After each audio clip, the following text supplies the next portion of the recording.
समाज सिबियारि सानमनजय बसुमतारीनि बाखनायथाव खामानि। क'क्राझार जिल्ला देबोरगाव बियाबनि बिसमुरि प्राइमारिनि समाज सिबियारि सानमनजय बसुमतारी, जायखौ बुग्ला मुङै मिन्थियो, बिथांनि मोनसे बाखनायथाव हाबा मावनाय।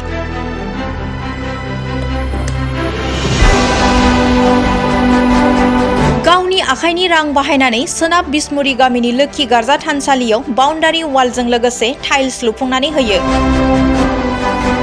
लोक्षि गार्जा थानसालिखौ बेखेवना होनो बिटिसिनि मावफुं सोद्रोमा प्रकाश बसुमतारीखौ हांख्रायनानै लाबोना बेखेवहोनाय जायो। ओनसोलनि रायजो राजाफोरा दानहोगिरि आरो बेखेवगिरिखौ गोजोननायजों साबायखर होयो। बोसोरै फालिबोनाय लोक्षि गार्जा फोरबोखौ समाज आरो संसार जानायाव खौसेयै गोजोनै फालिलांनो हाथों होननानै फोरमायो गामिनि गामि गोराया, लोगोसे दानहोगिरिखौ साबायखर होयो।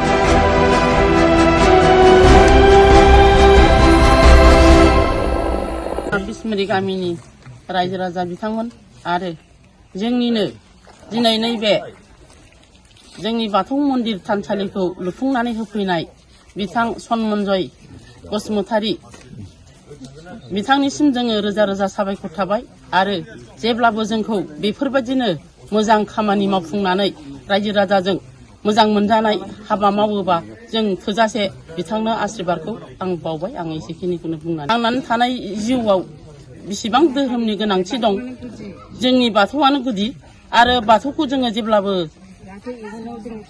जोंनि फिसा फिसौआ जेब्लाबो सोलोंनानै लानो हाथों आरो जोङो फिसा फिसौनि जोबजासे इयुन जोलैया जोंनि रोंनानै थाथों, आं बेखौनो बुंनानै दोनथ'नाय जाबाय।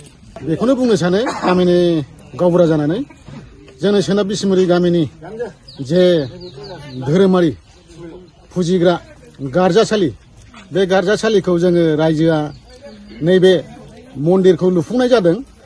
बिनि उनावहाय बाउन्डारि वाल आरो नैबे फ्ल'र, बे फ्ल'रखौ टाइल्स आरो बाउन्डारि वाल होनानै होदों बिथां सनमनजय बसुमतारी बिथाङा।